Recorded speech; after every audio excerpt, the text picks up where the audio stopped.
오늘은 이제 환란 때 산으로 도망하라는 의미가 무엇인지 저희가 좀 구체적으로 알아보는 시간이 좀 됐으면 좋겠습니다. 그 성경 구절은 마태복음 24장 16절인데요. 그때에 유대에 있는 자들은 산으로 도망할지어다. 이렇게 나오죠. 그래서 산으로 도망가는 것이 마지막 때는 어떤 것인지, 정말 우리가 시골로 도망가는 거냐, 물론 이제 시골에 내려가서 그게 목적이 되면 안 되고, 정말 목적이 무엇인가 이것을 좀 알아야지만 올바른 시골 생활을 할 수 있을 것 같아서 오늘 교제를 한번 같이 해보도록 하겠습니다. 멸망에 가증한 것이 거룩한 곳에 선 것을 보거든 산으로 도망하라. 이것이 예수님께서 말씀하신 거예요. 마태복음 24장 15절입니다. 그러므로 너희가 선지자 다니엘의 말한 바 멸망에 가증한 것이 거룩한 곳에 선 것을 보거든 읽는 자는 깨달을진저 그때 유대에 있는 자들은 산으로 도망할지어다. 지금 멸망에 가증한 것 우리가 많이 알고 있죠. 이게 예수님 시절에는 로마의 깃발이 예루살렘을 포위했을 때를 의미하고요. 그리고 마지막 때는 이료 휴업령을 의미하고 있습니다. 그럼 이료 휴업령이 곧 다가올 건데, 그러면 그때 우리가 산으로 도망하라고 이렇게 나오고 있습니다. 그럼 이 산은 뭘까요? 산은 지금 이료 휴업령이 끝나고 우리가 14만 4천인이 서는 산이 있습니다. 그 산을 지금 의미하고 있거든요. 그게 계시록 14장 1절입니다. 또 내가 보니 어린 양이 시온산에 섰고 그와 함께 14만 4천이 섰는데 그 이마에 어린 양의 이름과 그 아버지의 이름을 쓴 것이 있도다. 지금 여기서 보면 14만 4천은 환란을 통과하고 살아서 예수님을 만나는 사람들입니다. 마지막 때 사람들이죠. 이 사람들이 어디에 섰냐면 시온산에 섰어요. 그럼 지금 산으로 도망가라 라는 것은 시골로 내려가라, 이게 아니고 직접적으로는 시온산에 서라는 거예요. 시온산. 근데 이것을 구약에서 시온산이 무엇인지를 저희한테 알려주셨습니다. 그래서 구약에서 이야기한 시온산은 뭐냐면 창세기 22장 2절에 아브라함이 섰던 산이에요. 한번 볼게요. 여호와께서 가라사대 내 아들 내 사랑하는 독자 이삭을 데리고 모리아 땅으로 가서 내가 내게 지시하는 한 산 거기서 그를 번제로 드리라. 한 수양이 뒤에 있는데 뿔이 수풀에 걸렸는지라. 아브라함이 가서 그 수양을 가져다가 아들을 대신하여 번제로 드렸더라. 아브라함이 그 땅 이름을 여호와 이레라. 네. 그래서 창세기 22장 2절, 13절, 14절에 한 산에 가라고 이야기를 합니다. 그런데 우리가 믿음의 조상은 누구라고 하죠? 아브라함이라고 이야기를 합니다. 그러면 마지막 때에 믿음을 보겠느냐? 이 부분도 저희가 한번 교제를 같이 할 건데요. 어떤 믿음을 마지막 때에 요구하시는지 그것도 저희가 성경적으로 한번 알아볼 건데요. 이때 지금 아브라함한테 하나님께서 믿음을 요구하세요. 그런데 어느 산에 가서? 모리아 산에 가서. 근데 그 믿음에서 뭐라고 나오냐면 여호와 이레라 라고 이야기를 해요. 무엇을 준비하셨죠? 그래서 그런데 이 모리아 산은 어떤 산일까요? 바로 솔로몬이 세운 산이, 성전을 세운 산이 바로 모리아 산이죠. 자, 한번 볼게요. 솔로몬이 예루살렘 모리아 산에 여호와의 전 건축하기를 시작하니 그곳은 전에 여호와께서 그 아비 다윗에게 나타나신 곳이요 솔로몬 왕과 그 앞에 모인 이스라엘 회중이 궤 앞에 있어 양과 소로 제사를 드렸으니 그 수가 많아 기록할 수도 없고 셀 수도 없었더라. 네, 지금 아브라함이 번제로 그 자식을 드리려고 한 곳이 바로 모리아 산이었어요. 근데 그곳에 솔로몬 성전이 건축이 됐죠. 그런데 지금 여기 시온산과 모리아산, 그 다음에 성전을 지은 산이 지금 우리한테 예표로 주고 있어요. 근데 여기에서 산이 중요한 게 아니고 여호와의 이레가 중요해요. 산이 중요한 게 아니고. 그럼 여기서 공통적인 부분이 있습니다. 공통적인 게 뭘까요? 바로 어린 양, 수양, 양이라는 거예요. 지금 여기 시온산에 누가 섰어요? 어린 양이 섰고 그와 함께 14만 4천이 섰어요. 그래서 이 산이 어떤 거냐면 어린 양을 지금 예표하고 있어요. 그러면 산으로 도망가라 라는 것은 어린 양과 관련이 있다라는 거예요. 이걸 우리가 오늘 좀 구체적으로 알게 되면 산으로 도망가는 것을 지금 준비할 수 있다라는 거예요. 지금. 그걸 한번 같이 공부해 보도록 할게요. 자, 노아의 때를 연구하면 산으로 도망가라는 의미를 알 수가 있어요. 똑같은 마태복음 24장에 우리가 산으로 도망가라는 것을 잘 이해를 못했기 때문에 예수님께서 37절에 예표로 이야기를 해주셨어요. 노아의 때를 한번 연구해봐라. 한번 보겠습니다. 노아의 때와 같이 인자의 임함도 그러하리라. 홍수 전에 노아가 방주에 들어가던 날까지 사람들이 먹고 마시고 장가들고 시집가고 있으면서 홍수가 나서 저희를 다 멸하기까지 깨닫지 못하였으니 인자의 임함도 이와 같으리라. 자, 인자의 임함도 노아의 때와 같다고 이야기하는데 우리 너무 많이 들었죠. 노아의 때. 근데 오늘은 조금 다른 관점에서 좀 볼 거예요. 산의 관점에서 한번 보도록 할 겁니다. 자, 하나님께서는 제사장이 우리 스가랴서 6장 13절에 두 사이에 평화의 의논이 있었어요. 그렇죠? 의논이 있었는데 이 의논은 아담이 타락할 거를 미리 아셨죠. 그리고 노아 홍수에 모든 사람이 죄로 물들어 있었던 것을 아셨어요. 그래서 하나님께서 모든 인류를 멸망하기 전에 준비해 놓은 산이 있었어요. 그 산이 뭐였냐면 바로 방주라 해요. 방주. 자, 이것을 우리가 한번 도표로 보도록 할게요.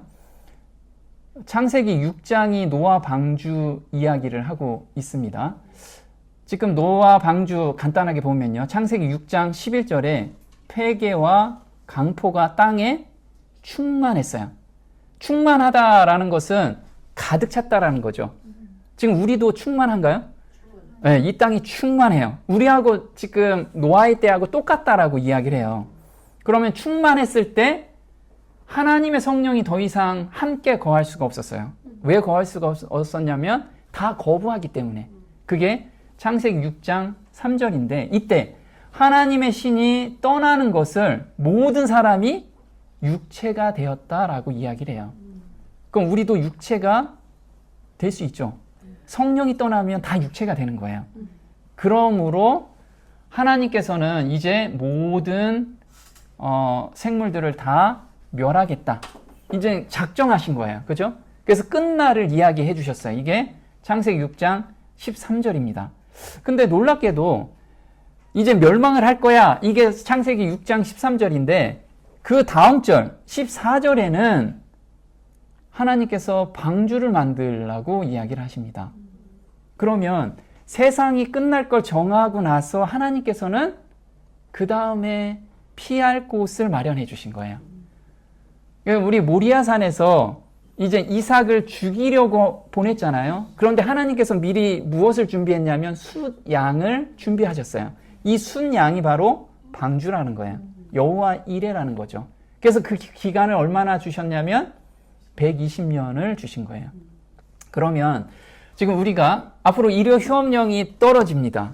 떨어지면 멸망이 정해졌어요. 그죠? 정해지고 나서 무엇을 준비하셔요? 방주를 준비하세요. 이 방주가 무엇인지를 깨달으면 우리가 지금 준비하고 있을 거라는 거예요. 그걸 우리가 오늘 아는 시간이 좀 됐으면 좋겠습니다. 자, 폐계와 강포가 땅에 가득하다. 이걸 구체적으로 하나씩 볼게요. 지금 창세기 6장 11절에 때에 온 땅이 하나님 앞에 폐계하여 강포가 땅에 충만한지라. 여기서 폐계라는 뜻이 무엇이냐면요. 부패하다, 우상 숭배를 하다라는 뜻이에요. 원어로. 한번 출애굽기 32장 7절 볼게요. 여호와께서 모세에게 이르시되 너는 내려가라. 내가 애굽 땅에서 인도하여 낸 내 백성이 부패하였도다. 그들이 내가 그들에게 명한 길을 속히 떠나 자기를 위하여 송아지를 부어 만들고 그것을 숭배하며 그것에게 희생을 드리며 말하기를 애굽 땅에서 인도하여 낸 너희 신이라 하였도다. 자, 여기서 폐괴라는 뜻이 우상 숭배한다라는 뜻이에요. 백성이 부패하였다. 그래서 8절에 부패한 것을 설명한 것이 송아지를 부어 만들고 그것을 숭배하고 너희 신이다라고 이야기를 한다라는 거예요. 그럼 마지막 때 우리 애가 똑같이 지금 우상 숭배를 하고 있죠. 그게 계시록 18장 2절에 지금 이 상태에 우리가 와 있는 거예요, 현재. 자, 18절 2절에 한번 볼게요. 귀신의 처소와 각종 더러운 영에 모이는 곳과 각종 더럽고 가증한 새에 모이는 곳이 되었도다. 그 음행의 진노의 포도주를 인하여 만국이 무너졌으며 또 땅의 왕들이 그로 더불어 음행하였으며 땅의 상고들도 그 사치의 세력을 인하여 치부하였도다 하더라. 네, 지금 우리 마지막 때의 상황을 그대로 이야기를 하는 게 노아의 홍수하고 우리가 똑같다라는 걸 지금 이야기를 하고 있죠. 그러면 하나님의 신이 떠나는 것, 육체가 되는 것이 무엇이냐? 이게 창세기 6장 3절에 여호와께서 가라사대 나의 신이 영원히 사람과 함께하지 아니하리니 이는 그들이 육체가 됨이라. 그러나 그들의 날은 120년이 되리라. 이렇게 말씀하셨어요. 자, 이제 여호와의 신이 떠나는 걸 우리가 계시록 7장에 많이 보죠. 한번 볼게요. 이 일 후에 내가 내 천사가 땅 내 모퉁이에 선 것을 보니 땅의 사방의 바람을 붙잡아 바람으로 하여금 땅에나 바다에나 각종 나무에 불지 못하게 하더라. 가로되 우리가 우리 하나님의 종들의 이마에 인치기까지 땅이나 바다나 나무나 해하지 말라 하더라. 자, 왜 바람을 붙들고 있죠? 성령께서 지금 떠나지 않는 이유가 종들의 이마에 인이 아직 다 안 쳐져 있기 때문에 그래요. 그럼 인이 쳐지면 이젠 떠나시겠죠. 떠나시면 이젠 재앙이 내리기 시작할 겁니다. 그런데 각 개인에게도 이런 상황이 올 거라는 거예요. 개인에게도. 근데 제자들에게 이게 먼저 보여주셨어요. 제자들. 어떤 제자들? 12제자들이 육체가 된 시점이 있습니다. 그때가 제자들이 다 예수를 버리고 도망하니라. 이게 마가복음 14장 50절인데요. 예수님이 그때 보혜사였어요. 그죠? 또 다른 보혜사를 보내준다라고 말씀하셨는데 예수님께서는 보혜사로 3년 동안 제자들하고 같이 함께 했어요. 그런데 십자가에 못 박히기 전날에 제자들이 다 도망갔어. 이때가 제자들은 육체가 됐어요. 육체가. 자, 근데 제자들이 3년 동안 성령과 함께 동행했죠. 그런데 어느 순간에 육체가 되는 시점이 있었다라는 거예요. 근데 우리도 마찬가지예요. 모든 사람이 육체가 되는 시점들이 있게 된다라는 거예요. 성경은 이렇게 말씀을 하고 있어요. 우리한테는 이런 시련과 시험이 반드시 옵니다. 근데 이때 어떻게 자기가 선택하느냐에 따라서 유다가 될 거냐, 베드로가 될 거냐, 이게 결정이 돼요. 그래서 유다는 성령이 소멸이 돼서 멸망으로 들어갔고요. 베드로는 성령 충만함을 얻게 됐어요. 똑같은 죄를 졌는데 어떻게 우리가 준비를 하느냐에 따라서 차이가 있는 거예요. 그걸 우리가 오늘 좀 봤으면 좋겠습니다. 자, 끝날을 정하셨어요. 자, 창세기 6장 13절에 하나님이 노아에게 이르시되 모든 혈육 있는 자의 강포가 땅에 가득함으로 그 끝날이 내 앞에 이르렀으니 내가 그들을 땅과 함께 멸하리라. 이렇게. 그래서 끝날에 대해서 이야기를 하죠. 보겠습니다. 그리스도의 말씀으로 제 아들에게 미래가 펼쳐졌던 것처럼 우리 앞에는 예언으로 미래가 분명히 펼쳐져 있다. 은혜의 시기의 끝과 환란의 때를 위한 준비에 관련된 사건들이 분명히 제시되어 있다. 그러나 많은 사람들은 마치 이 중요한 진리들이 그들에게 전혀 계시되지 않았던 것처럼 그것들을 깨닫지 못하고 있다. 보면 누구한테 분명히 제시해 주셨어요? 그리스도의 말씀으로 제자들에게 미래가 펼쳐졌어요. 자, 아무 사람한테나 미래가 펼쳐진 게 아니고 보혜사와 항상 동행한 사람에게만 미래가 분명히 펼쳐졌다라는 거예요. 그럼 우리가 진짜 미래를 볼 수 있는 것은 성령님과 지금 동행하고 있는 자한테만 분명히 펼쳐져 있어요. 그러지 않는 자한테는 둘이 뭉실하게 미래가 그래 어려움이 있겠지 라고 펼쳐져 있을 거라고요. 은혜의 시기의 끝과 환난의 때를 준비시키기 위한 사건들이라는 거예요. 그래서 우리가 사건을 보면서 성령님과 함께 동행하면 마음이 그때부터 준비가 된다라는 거예요. 근데 사건을 보는데도 내가 준비가 안 돼. 그럼 지금 무엇이 문제냐면 보혜사와 내가 동행하고 있지 않다는 반증이라는 거예요. 그게 평안하다, 안전하다 이렇게 사는 거예요. 자, 방주를 만들라. 지금 방주를 만들라라고 멸망이 정해졌는데 방주를 만들라라고 말씀을 하세요. 그럼 지금 우리가 미래가 정확하게 펼쳐진 것을 봤죠. 그 사람들은 방주에 들어갈 준비를 하고 있는 거예요. 근데 방주가 보여야 들어가겠죠. 보이지 않으면 들어갈 수가 없어요. 그게 무엇인지 우리가 봐야 된다라는 거예요. 14절에 너는 잣나무로 너를 위하여 방주를 짓되 그 안에 간들을 막고 역청으로 그 안팎에 칠하라. 그들의 날은 120년이 되리라 하시니라. 자, 여기에서 성경의 모든 곳에는 십자가가 있잖아요. 십자가. 예수님의 피가 있습니다. 근데 여기 십자가가 보이시나요? 십자가. 네. 자, 역청이라는 건 뭐냐면 코페르라고 합니다. 코페르. 이건 속전 몸값이라고 해요. 네.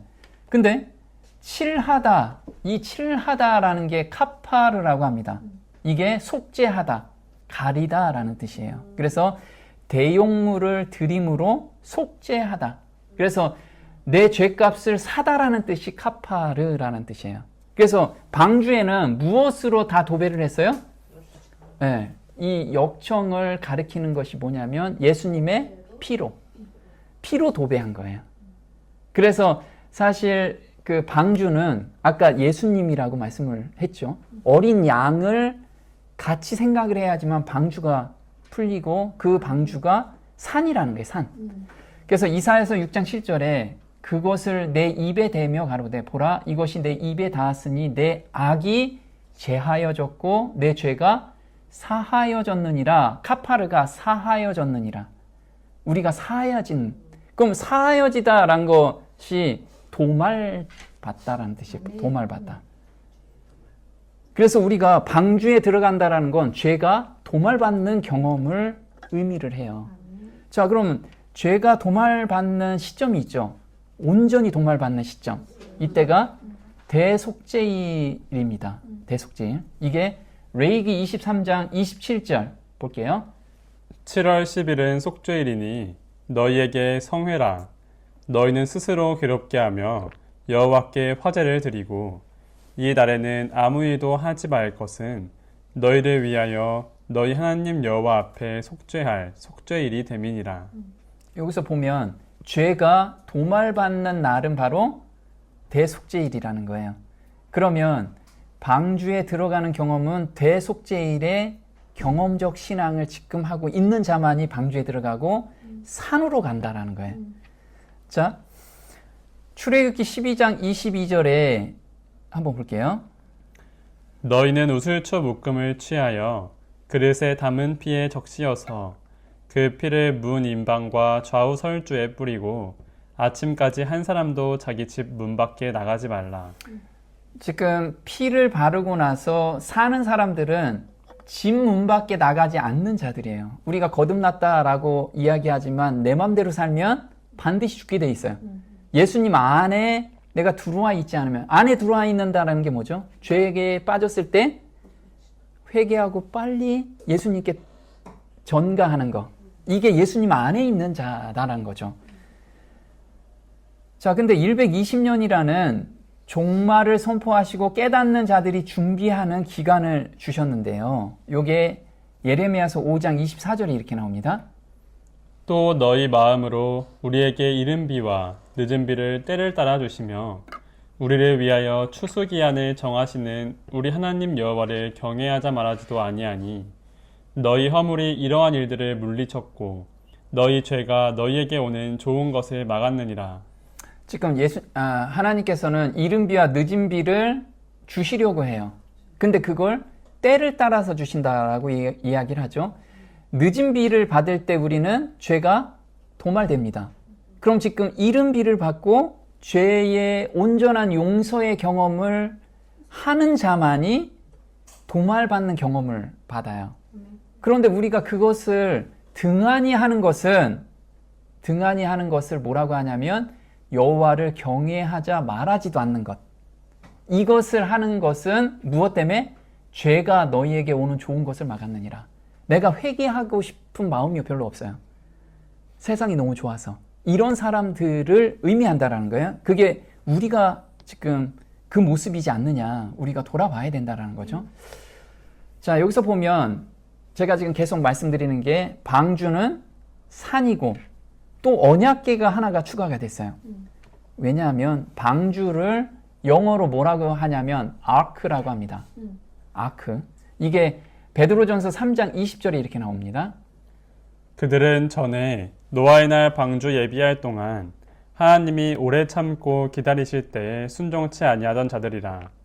방주에서 물로 말미암아 구원을 얻은 자가 몇 명뿐이니 겨우 8명이라. 지금 방주를 예비하실 동안에 하나님께서는 오래 참고 기다리신대요. 오래 참고. 왜? 사람들이 다 구원받기를 원하시니까 오래 참고 기다리시는데 이 방주는 구원을 뜻한다라고 이야기해요. 자, 구원이라는 단어를 우리가 쓰면 항상 생각할 게 십자가에 피가 없으면 절대 구원받을 수가 없어요. 그럼 방주가 아까 십자가의 피라고 얘기했죠. 피를 방주 모든 곳에 바르고 그 안에 들어가 있는 자만이 구원을 받을 수 있다는 거예요. 그런데 이 아크라는 단어가 언약궤라는 뜻하고 똑같아요. 이게 계시록 11장 19절에 나오는 내용입니다. 이에 하늘에 있는 하나님의 성전이 열리니 성전 안에 하나님의 언약궤가 보이며 또 번개와 음성들과 내성과 지진과 큰 우박이 있더라. 보면 이 언약궤를 우리가 볼 수 있는 거, 인간이 언약궤를 볼 수 있는 거는 1년에 한 번밖에 없어요. 대속죄일에. 그 언약궤를 본다라는 의미는 죄가 도말되는 날이라는 것을 우리가 기억해야만 합니다. 자, 그러면 대속죄일에 아까 읽은 내용 중에 아까는 레위기 23장이었는데 지금 레위기 16장을 한번 보겠습니다. 이 날에 너희를 위하여 속죄하여 너희로 정결케 하리니 너희 모든 죄에서 너희가 여호와 앞에 정결하리라. 이는 너희의 영원히 지킬 규례라. 이스라엘 자손의 모든 죄를 위하여 1년 1차 속죄할 것이니라. 자, 모든 죄가 정결케 되는 날, 이게 언약궤를 보는 날이에요. 그죠? 그럼 이게 무엇이라고 이야기하냐면 사도들은 언제 죄가 도말이 됐나요? 네, 늦은 비 성령이 내릴 때, 사도들은 이른 비 성령이 내릴 때 죄가 도말이 됐어요. 그죠? 아니요. 자, 우리 사도행전 3장 19절에 이렇게 나옵니다.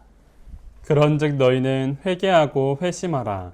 그리하면 새롭게 하는 때가 주의 앞으로부터 이를 때에 너희 죄들이 말소될 것이요 또 그분께서 예수 그리스도 곧 너희에게 미리 선포된 분을 보내시리라. 네, 지금 사도들이 이른 비 성령을 받고 나서 우리가 어찌할꼬라고 이제 전할 때 반응해서 이 답을 주죠. 회개하고 회심하라. 그리하면 새롭게 하는 때가 주의 앞으로부터 이를 때에 너희 죄들이 말소될 것이다 라고 이야기를 하죠. 도말되는 날이 바로 이른 비 성령. 우리가 늦은 비 성령을 받을 때 죄가 온전히 도말된다라는 거예요. 한번 볼게요. 하나님 앞에서 새롭게 되는 날이 올 때에 그리스도의 은혜를 받아 어린 양의 피를 통하여 승리한 회개하는 영혼들의 죄는 하늘의 기록에서 옮겨져서 아사셀을 위한 염소, 죄악의 창시자인 사단에게 지워질 것이며 다시는 기억되지 않을 것이다.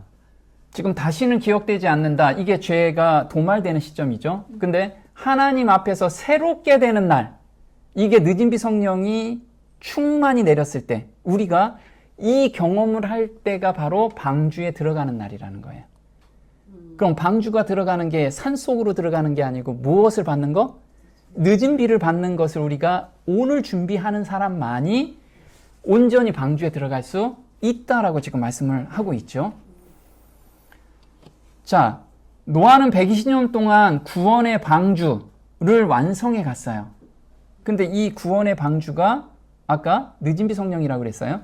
자, 로마서 3장 25절에 그러면 늦은 비 성령을 받으려면 지금 무엇을 해야 되는지를 바울 형제가 정확하게 말씀하신 것이 바로 이 부분입니다. 한번 볼게요. 이 예수를 하나님이 그의 피로 인하여 믿음으로 말미암는 화목제물로 세우셨으니 이는 하나님께서 길이 참으시는 중에 전에 지은 죄를 간과하심으로 자기의 의로우심을 나타내려 하심이니 그런즉 우리가 믿음으로 말미암아 율법을 폐하느뇨 그럴 수 없느니라 도리어 율법을 굳게 세우느니라. 자, 25절에 그의 피로, 우리가 그의 피는 십자가를 의미한다라고 말씀을 드렸어요. 그리고 화목제물은 원어로 힐라 스테리온이라고 하는데 속죄소라는 뜻이에요. 그럼 지성소라는 이야기죠. 그래서 십자가로 시작해서 죄의 온전한 용서, 우리가 피를 뿌릴 때 십자가에서 한번 뿌리고 대속죄일에 쉬운 자에다 피를 한번 뿌릴 때 그때 죄가 도말되는 경험이죠. 그래서 우리 삶 속에서 용서의 경험을 지금 하고 있느냐? 용서라는 것이 더 이상 내가 그 죄에서 마음이 변화되는 거. 그러니까 본성의 변화를 경험하는 경험을 하고 있느냐? 이게 새 마음의 경험을 하고 있는 자만이 방주에 들어갈 수 있다는 거예요. 그래서 여기서 오래 참고 기다리시는 것이 모든 사람이 십자가에서부터 지성소의 경험을 하는 것을 하나님께서는 길이 참으신다라는 거예요. 이런 사람들은 율법을 굳게 세우는 사람들이에요. 하나님의 율법과 반하는 마음이 아니라 온전한 마음으로 하나님이 계속해서 바꿔주신다라는 거예요. 자, 그럼 이걸 마태복음 23장에서 27장까지 우리가 한번 쭉 다시 한번 공부할 건데요. 여기에 맞춰보면 정확하게 이게 들어맞습니다. 그래서 한번 마태복음 23장에 23장을 가지고 요거하고 비교해 볼 거예요. 마태복음 23장에는 7가지 화가 있습니다. 13절, 15절, 그 다음에 29절까지 쭉 해서 7가지 화가 있어요.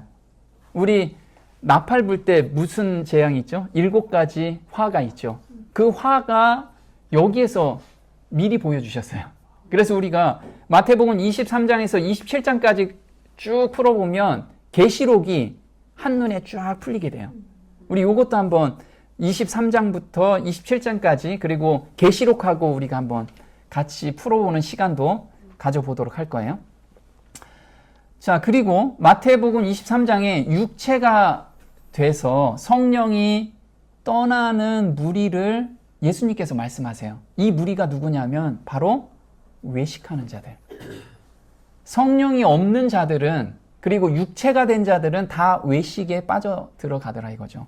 그 외식이 나에게 지금 있느냐 이걸 돌아보라고 말씀을 하시는데 화 있을진저 외식하는 서기관들과 바리새인들과 제자들에게 말씀을 하세요. 지금 예수님께서는 서기관과 바리새인들한테 말씀을 하셨지만 사실 제자들도 너희가 이렇게 빠져 있지 않느냐 이걸 말씀을 하셨는데 제자들은 알아듣지 못했어요. 그래서 그러면 외식하는 자가 누구냐면 모세의 자리에 앉은 자. 모세는 어떤 거죠? 판단하는 거, 판단. 너 이렇지? 너 왜 그렇게 못하지? 이 판단하는 자가 지금 성령이 떠난 자라는 거예요. 육체가 된 자. 5절에 사람에게 보이려고 행하는 거.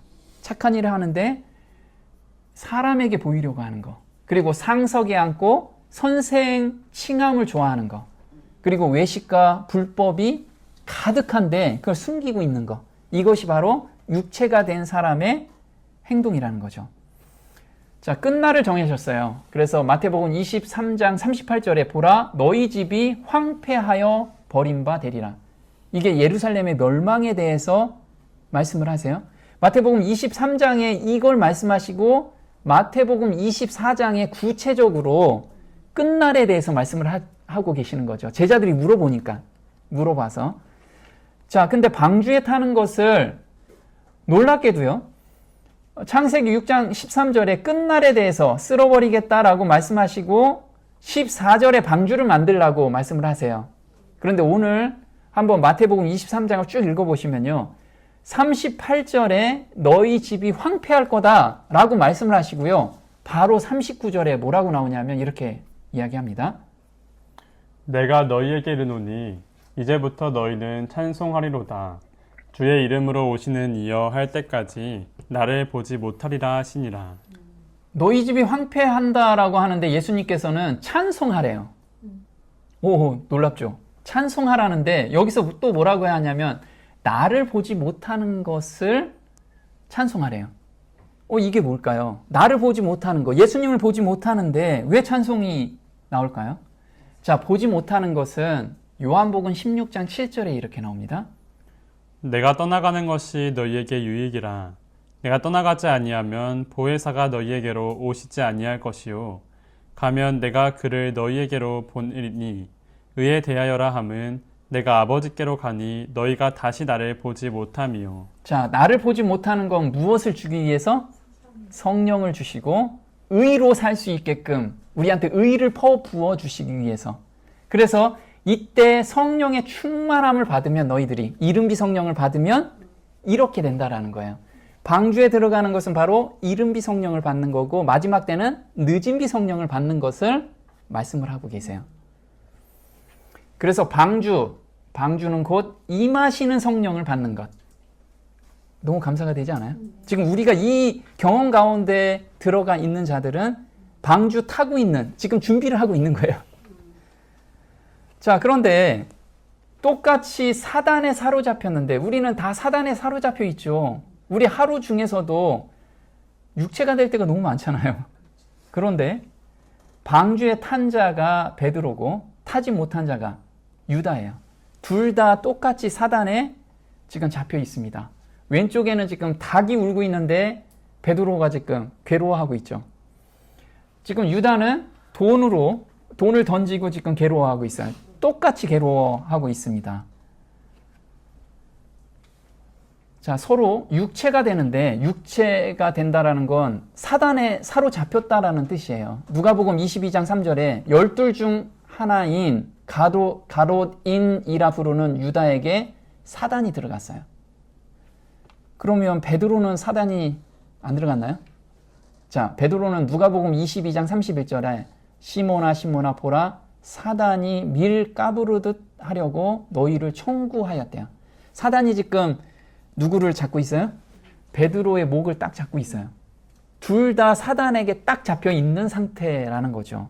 근데 개인적인 결정의 결과가 나타나요. 마태복음 27장 3절에 이렇게 나오죠. 그때 예수를 배신한 가룟 유다는 예수께서 사형 판결을 받으신 것을 보고 크게 뉘우쳤다. 지금 유다는요, 자기가 예수님을 팔고 나서 자기 결정에 대한 부분을 보고서 크게 뉘우쳤어요. 크게 회개하고 있어요, 지금. 그렇죠? 베드로는 마태복음 26장 74절에 이렇게 나오죠. 저가 저주하며 맹세하여 가로되 내가 그 사람을 알지 못하노라 하니 닭이 곧 울더라. 자, 베드로는 심히 저주하고 맹세하면서 나 저 사람 몰라. 이런 지금 상황이에요. 그러면 지금 유다는 너무 크게 뉘우치고 있죠. 사람으로 볼 때는 유다가 정말 괜찮은 사람이에요. 그렇죠? 인간적으로. 베드로는 자기 스승을 심히 저주하고 맹세하면서 모른다라고 이야기를 하고 있어요. 우리가 이럴 수 있다는 거예요. 똑같이. 그럼 이 상황에서 성령이 떠났죠. 지금 육체가 됐죠. 둘 다. 그러면 서로 끝날 각자의 은혜 시간이 여기에서 끝이 나요. 어떻게 결정하느냐에 따라서. 자, 마태복음 27장 5절에 유다가 은을 성수에 던져놓고 물러가서 스스로 목매어 죽은지라. 자, 자기의 죄를 누가 담당했어요? 자기가 담당하고 있어요. 이게 하나님께서 가장 싫어하는, 죄 없다 하는 자를 가장 싫어하는 것이고, 가장 좋아하는 것은 나 죄 있어요, 나 죄인이에요, 이걸 가지고 오는 자가 가장 하나님께서 기뻐 받아 주시는 사람이라는 거예요. 베드로가 하는 행동을 우리가 하고 있어야 돼요. 이 사람이 방주를 타는 사람들이라는 거죠. 마태복음 26장 75절에 이렇게 나와요. 이에 베드로가 예수의 말씀에 닭 울기 전에 내가 3번 나를 부인하리라 하심이 생각나서 밖에 나가서 심히 통곡하니라. 자, 지금 유다하고 차이점은 예수의 말씀이 생각나서 통곡을 하고 있어요. 말씀이 생각나는 거. 그래서 유다는 노아 방주를 못 탔어요. 성령이 소멸이 됩니다. 자기가 스스로 결정하고 스스로 책임지고 자기의 인간적으로 그건 내가 책임질게, 이런 사람들 되게 멋진데 이 사람이 바로 성령이 소멸되는 사람이라는 거예요. 근데 무엇을 의지하는 사람? 말씀을 의지하고 처절하게 회개하는 사람. 이 사람은 결국은 성령의 충만함을 받는다라는 거예요. 이게 방주를 탄 모습이래요. 한번 사도행전 2장 4절입니다. 저희가 다 성령의 충만함을 받고 성령이 말하게 하심을 따라 다른 방언으로 말하기를 시작하니라. 베드로가 11사도와 같이 서서 소리를 높여 가로되. 보면 베드로가 성령의 충만함을 받았죠. 이때 성령이 충만하다는 것은 자아가 죽은 만큼 성령이 채워져요. 그래서 우리가 이 땅에서 지금 해야 되는 것은 내가 아무것도 아니라는 존재로 깨닫는 자들은 지금 방주를 타고 있는 자들이라는 거예요. 내가 무엇인가에 서 있다, 내가 어떤 믿음이 좀 있고 내가 뭘 하고 있다라고 생각하면 성령이 소멸될 수 있어요. 나는 항상 아무것도 아니라는 그 상태로 걸어가는 자만이 성령과 함께 지금 걸어가고 있다라는 거죠. 그 상태에 우리가 있다라고 하면 우리한테는 희망이 있어요. 그래서 방주에 타는 것과 못 타는 것은 딱 한 가지예요. 자신의 무가치함을 처절하게 깨닫는 사람. 근데 유다는 내가 책임지겠다는 거예요. 내가 그 정도는 내가 결정했으니까 당연히 내가 책임져야지. 인간적으로는 엄청난 사람이지만 하나님 앞에서는 정말 성령을 소멸하는, 성령을 전혀 의지하지 않는 사람이라는 거예요. 자, 한번 볼게요. 야곱의 역사는 죄에 빠졌다가도 참으로 회개하고 하나님께 돌아오는 사람들을 그분께서 버리지 않으신다는 보증이다. 말세에 사는 사람들도 마찬가지이다. 위험이 저들을 둘러싸고 절망이 영혼을 억압할 때에 저들은 오직 속죄의 공로에 의지할 것이다. 우리는 우리 스스로 아무것도 할 수 없다. 우리는 우리의 모든 무력하고 무가치한 가운데서 십자가에 못 박히시고 부활하신 구세주의 공로를 의지하여야 한다. 이렇게 하고도 멸망하는 사람은 결코 없을 것이다. 너무 감사가 되는 게요. 지금 야곱이 야복강에서 경험한 그 경험이 말세, 우리에게 그대로 적용이 된다라는 거예요. 그런데 이때 야곱은 환도뼈를 얻어맞으면서 자기가 할 수 있는 게 아무것도 없음을 그때 깨닫게 됐을 때 이제 하나님을 만나게 되잖아요. 마음의 평안함을 얻게 되고, 우리가 그 상태로 가게 만드는, 하나님께서 그 상황을 계속 만들고 계세요. 어디 있든 상관이 없어요. 그런데 우리가 시골에 내려가면 더 영성을 쌓기에 더 좋아요. 환경이 좋으니까. 그래서 가능하면 내려가서 이렇게 영성을 쌓는 거 굉장히 좋다라는 거예요. 그런데 지금 나는 그럼 뭐 하냐? 지금 이걸 매달리는 삶을 살라는 거예요. 그러면 하나님께서 발걸음을 하나하나씩 계속해서 인도해 가실 거라는 거죠. 자, 마태복음 23장부터 27장까지를 쭉 말씀을 드렸는데, 마태복음 26장의 열처녀, 달란트 비유, 양과 염소의 비유는 다 베드로와 유다의 믿음으로 귀결이 돼요. 이렇게 나눌 수 있어요. 그래서 이것도 저희가 같이 좀 더 깊이 있게 공부를 하면 굉장히 큰 은혜를 받을 수가 있어요. 자, 방주에 타는 것과 못 타는 것을 지금 이야기하는데 열처녀 비유에서 마태복음 25장 3절에 미련한 자들은 등을 가지되 기름을 가지지 아니하고, 이 기름이 뭐예요, 그럼? 네, 성령. 우리가 늦은비 성령의 경험적 신앙이에요, 지금. 그것이 없는 것이 기름을 가지고 있지 않다라고 하고 유다의 믿음이라는 거예요. 자기가 책임질 수 있어. 이 믿음. 자기가 할 수 있어. 이 믿음을 가지고 있는 자들은 다 방주를 못 타는 믿음이라는 거예요. 그래서 방주를 타는 건 슬기 있는 자들은 그릇에 기름을 담아 등과 함께 가져갔더니, 그래서 등과 함께, 그 등과 함께 들어간 것이 뭐예요? 네, 성령이라는 게 성령. 자, 달란트 비유 또 이야기할게요. 마태복음 25장 24절에 이렇게 나오죠. 한 달란트 받았던 자도 와서 가로되 두려워하여 나가서 당신의 달란트를 땅에 감추어 두었나이다. 보소서 당신의 것을 받으셨나이다. 자, 이 한 달란트 가진 사람은 방주에 못한 사람이에요. 근데 그 마음에 뭐가 있어요? 두려움이 있어요. 항상 하나님에 대한 두려움이 있어. 내가 이거 안 하면 지옥에서 멸망될 것 같고, 이거 안 하면 뭔가 저 하나님께 벌 받을 것 같아서 지키는 거. 이런 마음으로 지금 내가 신앙생활을 하고 있다면 나는 방주에 못 하고 있어요. 그래서 하나님하고 관계가 두려운 관계로 있으면 안 돼요. 자, 마태복음 25장 23절에는 이 방주에 탄 무리를 이야기하죠. 보겠습니다. 그 주인이 이르되 잘하였도다 착하고 충성된 종아, 내가 작은 일에 충성하였음에 내가 많은 것으로 내게 맡기리니 내 주인의 즐거움에 참여할지어다. 자, 저기서 큰 일을 하였으니 라고 이야기 안 해요. 작은 일. 그것도 원어로 보면 가장 작은 일이라고 이야기해요. 가장 작은 일. 우리가 지금 삶 속에서 가장 작은 일이 뭘까요? 내가 나한테 주어진 의무들. 이것을 억지로 하는 게 아니고 내 주인의 즐거움에 참여하래요.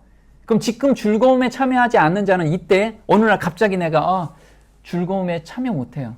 그 일에서 즐거움. 그게 하나님의, 예수님의 마음을 받아서 하는 행동들.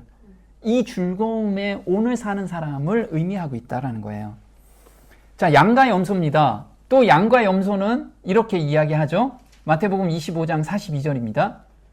내가 줄일 때에 너희가 먹을 것을 주지 아니하였고 목마를 때에 마시게 하지 아니하였고 이 지극히 작은 자 하나에게 하지 아니한 것이 곧 내게 하지 아니한 것이니라. 자, 여기선 지극히 작은 자 하나에게 하지 않는 일을 이야기를 해요. 그러면서 예표를 보여준 게 줄일 때 주었고 먹을 것을 주었고 목마를 때 마실 것을 줘야 되는데 이 사람은 다 줬어요. 줬는데 무엇에 의해서 줬어요? 두려움 때문에 이걸 했어요. 두려움 가운데. 이걸 안 하면 내 신앙생활 이거 제대로 하지 않은 것 같아. 나 이거 천국에 못 갈 것 같아. 이 두려움 가운데서 내가 하는 모든 행동은 하나님께서 인정할 수가 없는 거야. 인정할 수가. 근데 양의 무리는 또 이렇게 이야기하죠. 내가 줄일 때에 너희가 먹을 것을 주었고 목마를 때에 마시게 하였고 나그네 되었을 때에 영접하였고 너희가 여기 내 형제 중에 지극히 작은 자 하나에게 한 것이 곧 내게 한 것이니라. 자, 여기서 차이점이 있었습니다. 염소는 주여 제가 이렇게도 했고 저렇게도 했는데 하나님 왜 모르세요? 이렇게 반문을 했고, 이 양은 제가 언제 그렇게 했습니까? 제가 주님이 줄일 때 제가 언제 줬고요. 주님이 목마를 때 언제 제가 마실 것을 드렸나요? 자기가 선행을 했는데도 자기가 몰라. 왜냐하면 우리가 어떤 선행을 했을 때 반드시 보답을 좀 받을 거라고 생각을 하는 것들은 다 내가 한 거야. 피드백이 안 왔으면 기분이 나빠. 이건 내가 한 거야. 근데 내가 무엇인가를 했는데도 몰라요. 그 사람의 구원을 위해서 내가 무엇인가를 하고 있어. 그런 사람들은 하나님의 영의 지배를 받고 한 내용이라는 거예요. 이 사람들은 성령을 받을 준비를 하고 있는 자들이라는 거죠. 그래서 우리가 마태복음 23장부터 마태복음 27장까지 한번 오늘 다시 한번 쭉 읽어보시기 바랍니다. 그러면 이 관점에서 보면 정확하게 다 나눠져 있어요. 그래서 내가 어느 부류에 속해 있고 지금 준비를 내가 하고 있는 건지, 산으로 도망가는 걸 내가 지금 그 산에 지금 도망가고 있는 건지, 그걸 좀 아는 그런 계기가 됐으면 좋겠습니다. 오늘 여기까지 하겠습니다. 마치는 찬미 559장 환난과 핍박 중에서